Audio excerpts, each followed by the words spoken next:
Проверяем, тонет ли пластиковый шнек благодаря вот этому поплавку. Производитель заявляет, что нет. О, какая милота! Ну вот, в принципе, даже если сделать вот так, даже Короче, если вот так.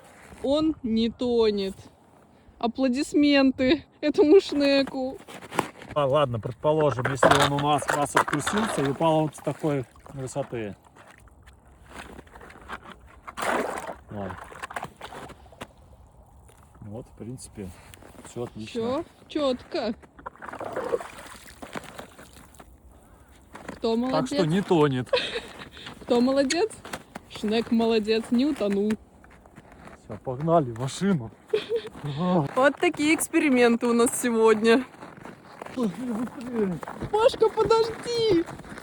Павлик, подожди!